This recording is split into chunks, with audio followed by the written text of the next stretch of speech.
കൃഷിയെ കർഷകൻ കൈവിട്ടുകൊണ്ടിരിക്കുന്ന കാലഘട്ടത്തിൽ കൂട്ടായ കൃഷിരീതികളിലൂടെ വിജയം കൊയ്തെടുത്ത അനുഭവമാണ് പാലക്കാട് ജില്ലയിലെ യലവഞ്ചേരി ഗ്രാമപഞ്ചായത്തുകാർക്ക് പങ്കുവയ്ക്കാനുള്ളത്.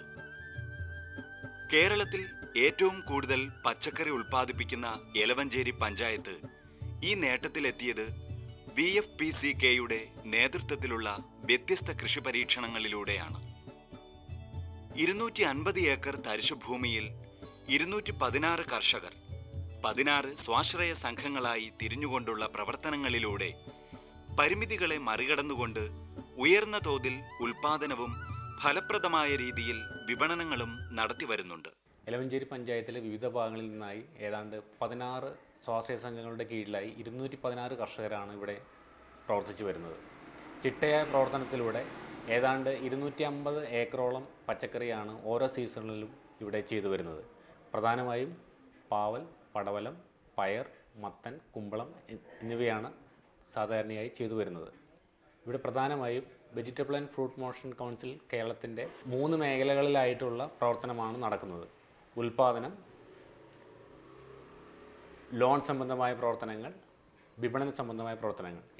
ഈ 3 മേഖലകളിലും യലവഞ്ചേരി സ്വാശ്രയ സമിതിയിലെ കർഷകരെ സംബന്ധിച്ചിടത്തോളം നല്ല രീതിയിലാണ് പ്രവർത്തിച്ചു വരുന്നത്. കഴിഞ്ഞ സീസണിൽ ഏതാണ്ട് 4 കോടി രൂപയ്ക്കുള്ള ക്രയവിക്രയമാണ് ഇവിടെ നടന്നത്. പച്ചക്കറി വിപണനമാണ് ഇവിടെ നടന്നത്. അതിൽ ഏതാണ്ട് 2000 ടണ്ണോളം പച്ചക്കറികളാണ് കേരളത്തിൻ്റെ പല കാസർഗോഡ് മുതൽ തിരുവനന്തപുരം വരെയുള്ള ജില്ലകളിലോട്ട് നമുക്ക് അയക്കാൻ കഴിഞ്ഞത്. കർഷകർ ഉൽപ്പാദിപ്പിച്ചെടുത്ത ഉൽപ്പന്നങ്ങൾ കേരളത്തിലെ വിവിധ ഭാഗങ്ങളിൽ നിന്നുള്ള കച്ചവടക്കാർ വഴി നമ്മൾ ഇവിടുന്ന് കയറ്റുമതി ചെയ്യുകയാണ് ചെയ്യുന്നത്. അതിനുള്ള തുക സമിതിയുടെ കീഴിലുള്ള എല്ലാ കർഷകർക്കും അവരുടെ പേരിൽ തൊട്ടടുത്തുള്ള പഞ്ചാബ് നാഷണൽ ബാങ്ക് പനങ്ങാട്ടിരി ബ്രാഞ്ചിൽ അക്കൗണ്ട് തുടങ്ങുകയും കൃഷിക്കാർ ഉൽപ്പാദിപ്പിച്ചെടുക്കുന്ന ഉൽപ്പന്നങ്ങളുടെ തുക അവരുടെ പേരിൽ ഉള്ള അക്കൗണ്ടിലോട്ട് ഇവിടെ നിന്ന് സമിതി വഴി നൽകുകയാണ് ചെയ്യുന്നത്. ഇതുമൂലം ലോൺ തിരിച്ചടവ് 100% സമിതിക്ക് സാധിച്ചിട്ടുണ്ട് എന്നുള്ളതും ഈ ഒരു മാതൃക കേരളത്തിൽ തന്നെ മറ്റു എല്ലാ കർഷക പ്രസ്ഥാനങ്ങൾക്കും അഭിമാനകരമായ ഒന്ന് ആയി മാറുകയും ചെയ്തിട്ടുണ്ട്. ആലത്തൂരെ VFPCKയുടെ കീഴിലുള്ള വിത്തുൽപാദന ശാലയിൽ, വിത്ത് സംസ്കരണ ശാലയിൽ നിന്നുള്ള ഏറ്റവും മുന്തിയ ഉള്ള വിത്തുകളാണ്, അത്യുൽപാദന ശേഷിയുള്ള വിത്തുകളാണ് ഇവിടെ കൃഷി ചെയ്യാൻ ഉപയോഗിക്കുന്നത്. എന്ന് മാത്രമല്ല, കഴിഞ്ഞ 2 വർഷങ്ങളായി ഓരോ വിളകളിലുമുള്ള ഹൈബ്രിഡ് ഇനങ്ങളും ഇവിടെ ഇപ്പോൾ സാധാരണയായി കൃഷിക്കാർ ചെയ്തു വരുന്നുണ്ട്. അതും ഉൽപാദന ക്ഷമത വർദ്ധിപ്പിക്കാൻ ഒരു പരിധിവരെ സഹായിച്ചിട്ടുണ്ട്. പാരമ്പര്യത്തിൽ അധിഷ്ഠിതമായ ജൈവ കൃഷിരീതിയിൽ തന്നെയാണ് ഇവർ കൃഷി ചെയ്തു വരുന്നത്. ഗതാഗത സൗകര്യങ്ങളുടെ പരിമിതികൾ ഉണ്ടെങ്കിലും കൂട്ടായ വിപണന പരീക്ഷണങ്ങളിലൂടെ പ്രതിസന്ധികളെ അതിജീവിച്ചു വരികയാണിവർ. കരിമ്പനകളുടെ നാടായ പാലക്കാട് ജില്ലയിലെ യലവഞ്ചേരി VFPCK സ്വാശ്രയ കർഷക സമിതിയിലെ ശ്രീ TV ശിവദാസിനെ നമുക്ക് പരിചയപ്പെടാം. തന്റെ ഒരേക്കർ സ്ഥലം 2 പകുത്ത് 40 സെന്റിൽ പീച്ചിലും 60 സെന്റിൽ ചുരയ്ക്കായും കൃഷി ചെയ്ത് കൃഷിയിലൂടെ ഉപജീവനം നടത്തിവരികയാണ് യലവഞ്ചേരി സ്വദേശിയായ ശിവദാസ്. പീച്ചിൽ, ചുരയ്ക്ക, പടവലം, പാവൽ, മത്തൻ, ഇളവൻ, പയർ തുടങ്ങി 7 ഇനം പച്ചക്കറികൾ സീസൺ അനുസരിച്ച് കൃഷി ചെയ്തു വരുന്നുണ്ട് ഇയാൾ.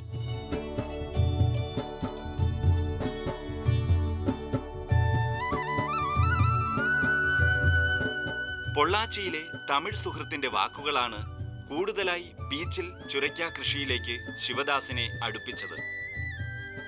പീച്ചിൽ, ചുരയ്ക്ക, പടുവളം, പാവൽ, മത്തൻ, ഇളവൻ, പയർ എന്നിങ്ങനെ 7 ഐറ്റമാണ് ഞാൻ കൃഷി ചെയ്തുകൊണ്ടിരിക്കുന്നത്. അതിൽ ഏറ്റവും കീടനാശിനിയും വളപ്രയോഗവും കമ്മിയായത് ചുരക്കയും പീച്ചിങ്ങയുമാണ്. ഈൽഡ് ആണെങ്കിൽ ഏറ്റവും കൂടുതൽ തരുന്നത് ചുരക്കയാണ്. അതിനോടനുബന്ധിച്ച് ഒരു സീസണിൽ നല്ലൊരു ലാഭകരമായ കൃഷിയാണ് ചുരക്കയും പീച്ചിലും. ഏറ്റവും കൂടുതൽ കൊളസ്ട്രോൾ ഉള്ളവർക്ക് കഴിക്കാൻ പറ്റിയ ആഹാരം പീച്ചിലും ചുരക്കയായതുകൊണ്ടും പടുവളും ആയതുകൊണ്ട് എനിക്ക് കൂടുതൽ പൂർണ്ണ സമ്പൂർണ്ണ കേരളത്തിൽ ആരോഗ്യ സംരക്ഷണം എന്ന പേരിൽ എനിക്ക് ഈ കൃഷി ചെയ്യാനാണ് കൂടുതൽ ഇഷ്ടം. ഞാനൊരു പൊതുപ്രവർത്തകനായിരുന്നു. കുറേ കാലമായി 2-3 വർഷമായിട്ട് ഈ കൃഷിയിലേക്ക് ഇറങ്ങിയിരിക്കുകയാണ്. എനിക്ക് കൃഷിയോട് നല്ല താല്പര്യമാണ്. ചെറുപ്പത്തിലേ കൃഷിയോട് നല്ല താല്പര്യമാണ്. അതുപോലെ തന്നെ പശു വളർത്തലും മീൻ വളർത്തലും ഞാൻ ചെയ്തുകൊണ്ടിരിക്കുന്നുണ്ട്. ഏറ്റവും കൂടുതൽ ഇഷ്ടപ്പെടുന്നത് പച്ചക്കറി കൃഷിയാണ്.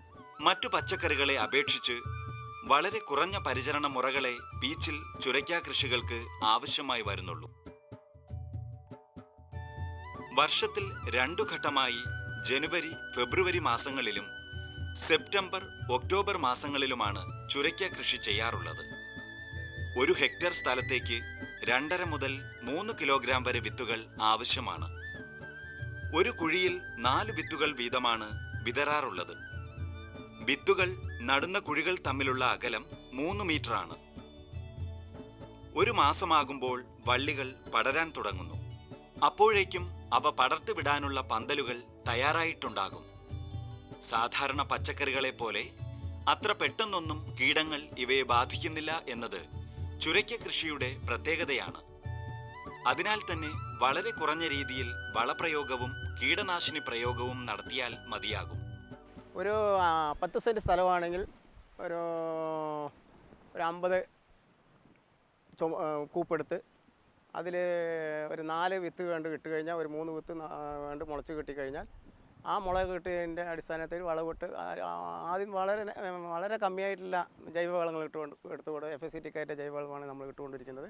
ആ ജൈവവളം ഇട്ട് കൊടുത്ത് അത് സുമാർ ചെടിയായി കഴിഞ്ഞാൽ ഒരു മാസം കഴിയുമ്പോഴേക്കും വള്ളിയാടും. വള്ളിയാടി കഴിഞ്ഞാൽ വള്ളിക്ക് നെടി കുത്തി കൊടുക്കണം. നെടി കുത്തി കൊടുത്ത് പന്തലിട്ട് കൊടുക്കണം. മുളകാല് കൊണ്ട് ഒരു പന്തലിട്ട് കൊടുത്ത് അത് ചൂടിയൊക്കെ വലിച്ചു കെട്ടി കൊടുത്തു കഴിഞ്ഞാൽ പിന്നെ അതിൻ്റെ പാട്ടിൽ നല്ല നീളത്തിലങ്ങോട്ട് പോയിക്കൊണ്ടിരിക്കും. അതിനോടനുബന്ധിച്ച് ഈ 1.5 മാസം കഴിഞ്ഞാൽ രാസവളം നൈസിൽ വളരെ കമ്മിയായിട്ട് രാസവളം ഇടുക. രാസവളം ഇട്ടതിന് ശേഷം ഏറ്റവും കൂടുതൽ ജൈവവളമാണ് ഇതിന് ഏറ്റവും നല്ലത്. കോഴിക്കാട്ടും ആട്ടുംകാട്ടും അതുപോലെ തന്നെ കന്നുകാലികളുടെ വളവും പിന്നെ FSCTക്കാരൻ്റെ ജൈവവളങ്ങളാണ് ഉപയോഗിക്കുന്നത്. അവസാന നിമിഷങ്ങൾ വരുന്ന സമയത്ത് ഏറ്റവും കൂടുതൽ നമ്മളെ കായ്കളെല്ലാം വലിച്ചു കഴിഞ്ഞ് അവസാനം വരുന്ന സമയത്ത് മാത്രം ഹോർമോൺ ഈ പറയുന്ന ടോണിക്കും മറ്റുമൊക്കെ അടിക്കാൻ ഹോർമോൺ മരുന്നുകൾ ഇട്ട് കൊടുക്കുന്നതും അടിച്ചു കൊടുക്കുന്നതും ചെയ്യുന്നത്. അതും FSCTക്കാരൻ്റെ മദ്രാസ് ഫെർട്ടിലൈസേഴ്സിൻ്റെ 19 ഏറ്റവും അടിച്ചു കൊടുത്ത ഗുണം ചെയ്യുന്നതാണ് എനിക്ക് കിട്ടിയ ഈ വിളവിൻ്റെ ഉദ്ദേശം. വിളവ് കിട്ടിയതിൻ്റെ ഉദ്ദേശം കൂടുതൽ കൃഷി ചെയ്യാൻ സാധാരണപ്പെട്ടവർക്ക് ചെയ്യുകയാണെങ്കിൽ ഈ ടെറസിൻ്റെ മുകളിലടക്കം ഈ പറയുന്ന മൺചട്ടിയിൽ വെച്ച് കൃഷി ചെയ്യാനാണ് ആഗ്രഹിക്കുന്നുണ്ടെങ്കിൽ അതും ചെയ്യാൻ ഏറ്റവും കൂടുതൽ ജൈവവളമിട്ട് ടെറസിൻ്റെ മുകളിൽ വീട്ടുകാർക്ക്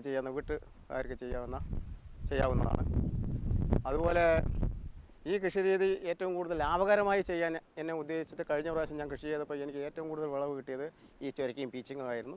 ഇപ്രാവശ്യം എനിക്ക് ഏറ്റവും കൂടുതൽ വിളവ് കിട്ടിക്കൊണ്ടിരിക്കുന്നത് പീച്ചിലും ചുരക്കയാണ്. ചുരുങ്ങിയത് ഒരു 50 സെൻറ്റ് സ്ഥലം കൃഷി ചെയ്ത് നല്ല വിളവ് കിട്ടുകയാണെങ്കിൽ ഒരു 50,000 രൂപ 5 മാസത്തിനുള്ളിൽ ലാഭം കിട്ടുമെന്നാണ് എൻ്റെ പ്രതീക്ഷയും എനിക്ക് കിട്ടിയിട്ടുമുണ്ട്. മണ്ണിന്റെ സ്വാഭാവികത നിലനിർത്തി പ്രകൃതിയിൽ നിന്നും കിട്ടുന്ന ജൈവ വസ്തുക്കളെ പരമാവധി ഉൾപ്പെടുത്തിയുള്ള കൃഷിരീതികളാണ് ഇവിടെ ചെയ്തു വരുന്നത്. പ്രധാനമായും കാലിവളം, എല്ലുപൊടി, വേപ്പിൻ പിണ്ണാക്ക് തുടങ്ങിയ വളങ്ങൾ ഉപയോഗിച്ചു വരുന്നു. വിത്തിറക്കി 80 ദിവസത്തിനുള്ളിൽ ആദ്യ വിളവെടുത്ത് തുടങ്ങാം. ഒരു ചുരയ്ക്ക ചെടിയിൽ നിന്നും 6 മാസം വരെ വിളവെടുക്കാൻ സാധിക്കും. തന്റെ 60 സെന്റ് സ്ഥലത്തെ ചുരയ്ക്ക കൃഷിയിൽ നിന്നും ആഴ്ചതോറും 2000 കിലോഗ്രാം ചുരയ്ക്ക ഈ കർഷകന് ലഭിച്ചു വരുന്നുണ്ട്. ചുരയ്ക്കയുടെ ഔഷധ ഗുണം മനസ്സിലാക്കി ധാരാളം പേർ നേരിട്ടെത്തി ചുരയ്ക്ക വാങ്ങിക്കൊണ്ടു പോകുന്നുണ്ടെന്നതിനും ഇദ്ദേഹം തന്നെയാണ് സാക്ഷ്യം. ചുരയ്ക്ക പോലെ തന്നെ ഔഷധ ഗുണമുള്ള പീച്ചിലിനും ആവശ്യക്കാരേറെയാണ്. 40 സെന്റ് സ്ഥലത്തായി പടർന്നു കിടക്കുന്ന പീച്ചിൽ കൃഷിയിലൂടെയും നല്ലൊരു ആദായമാണ് ഈ കർഷകൻ സമ്പാദിക്കുന്നത്. ഒന്നിടവിട്ട ദിവസങ്ങളിലായി 100 കിലോയോളം പീച്ചിൽ ഇവിടെ നിന്നും വിപണനങ്ങൾക്കായി തയ്യാറാകുന്നുണ്ട്.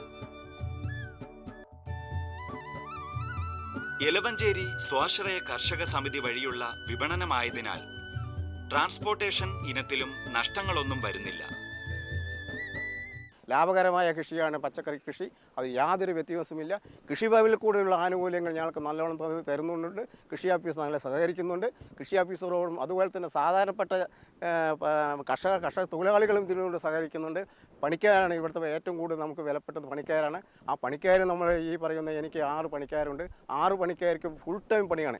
364 ദിവസത്തിൽ 300 ദിവസവും പണി കൊടുക്കുന്ന ഒരു കർഷകനാണ് ഞാൻ. ജീവിതത്തിലും കാർഷിക മേഖലയിലും താങ്ങായും ഒപ്പം കൃഷി അനുഭവങ്ങളിലൂടെ ഉപദേശകയായും ഭാര്യ പ്രസന്നയും ശിവദാസിനൊപ്പമുണ്ട്. കൃഷിയിൽ തന്നെ സഹായിക്കാൻ നിൽക്കുന്ന 6 ജോലിക്കാർക്ക് നിത്യവും ജോലി നൽകാൻ സാധിക്കുന്നു എന്ന ചാരിതാർത്ഥ്യവും ഈ കർഷകനുണ്ട്.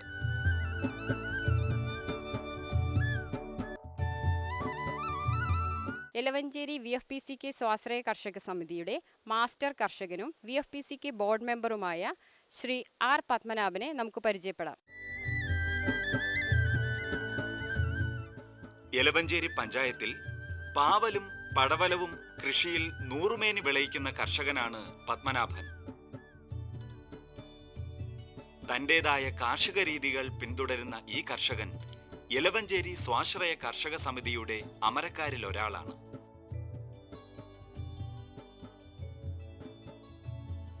പാവൽ, പയർ, പടവലം, കുമ്പളം, മത്തൻ തുടങ്ങിയ വിളകൾ സീസൺ അനുസരിച്ച് വിളയിച്ചു വരുന്നു.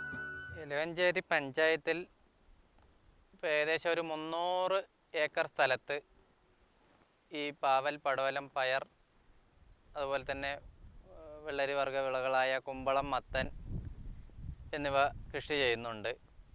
ഇതിൽ 210 ഫാർമേഴ്സാണ് ഇപ്പോൾ ഇതിൽ അംഗങ്ങളായി VFPCK ഞങ്ങളുടെ സമിതിയിൽ അംഗങ്ങളായിട്ടുള്ളത്.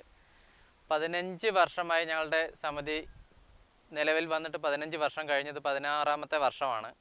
ഏകദേശം 50 ലക്ഷം രൂപയിൽ നിന്ന് ഇന്നത്തെ ലെവലിൽ 4 കോടി, കഴിഞ്ഞ സാമ്പത്തിക വർഷം 4 കോടി രൂപയുടെ ടേൺ ഓവറാണ് ഉണ്ടായിട്ടുള്ളത്. വിറ്റുവരവാണ് ഉണ്ടായിട്ടുള്ളത്. അതിൽ ഏകദേശം 2.5% ബോണസ് ഞങ്ങൾ കൃഷിക്കാർക്ക് വിതരണം ചെയ്യാനും സമിതിക്ക് സാധിച്ചിട്ടുണ്ട്. 2 അടി വലിപ്പവും 1 അടി ആഴവുമുള്ള കുഴികളെടുത്ത് മേൽമണ്ണും ചാണകവും ജൈവവളങ്ങളും ചേർത്താണ് പടവലത്തിന്റെ വിത്തിടാറുള്ളത്. വളരെ പെട്ടെന്ന് കായ്കൾ പിടിക്കുന്ന പച്ചക്കറി വിളയാണ് പടവലം. വള്ളി വീശി തുടങ്ങുമ്പോൾ തന്നെ പന്തലൊരുക്കി കൊടുക്കണം. വിത്തുപാകി 2 മാസമാകുമ്പോൾ തന്നെ പടവലം വിളവെടുപ്പിന് പാകമാകും. കായ്തുരപ്പൻ പുഴുവിന്റെയും ഇലചുരുട്ടി പുഴുവിന്റെയും ശല്യം കാരണം ജൈവവളങ്ങളോടൊപ്പം തന്നെ ചെറിയ തോതിൽ രാസവളങ്ങളും പത്മനാഭൻ ഇവിടെ പ്രയോഗിച്ചു വരുന്നുണ്ട്. ജൈവവളങ്ങളായി വേപ്പിൻ കുരുസത്ത്, ഗോമൂത്രം, കാന്താരി മുളക് ലായനി എന്നിവയാണ് ഉപയോഗിച്ചു വരുന്നത്.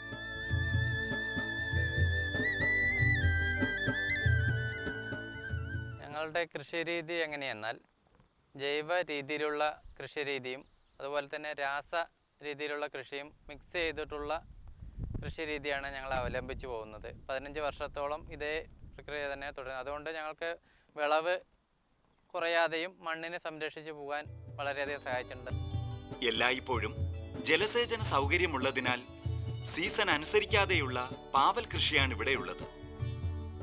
ധാരാളം പോഷകമൂല്യവും ഔഷധ ഗുണവുമുള്ള പാവലിന് ഇവിടെ തന്നെ ധാരാളം ആവശ്യക്കാരുണ്ട്.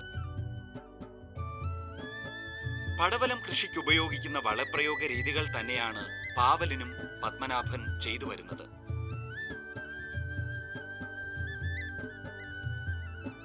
വിളവെടുക്കുമ്പോൾ അവ സ്വാശ്രയ കർഷക സമിതികളിൽ എത്തിക്കുകയും അവിടെ നിന്നും ദൂരെ മറ്റ് വിപണന കേന്ദ്രങ്ങളിലേക്ക് കയറ്റി അയക്കാറുള്ള രീതിയുമാണ് ഇവിടെയുള്ളത്.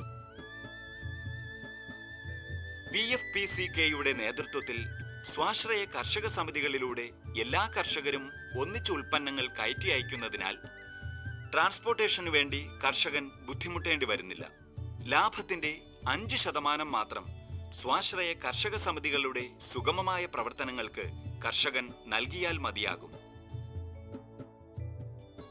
കൃഷി മികച്ചൊരു ഉപജീവന മാർഗമാണ്. കൂട്ടായ കൃഷിരീതികൾ മികച്ച ഉൽപാദന വിപണന സാധ്യതകൾ കൂടി നമുക്ക് മുമ്പിൽ തുറന്നുവയ്ക്കുന്നു.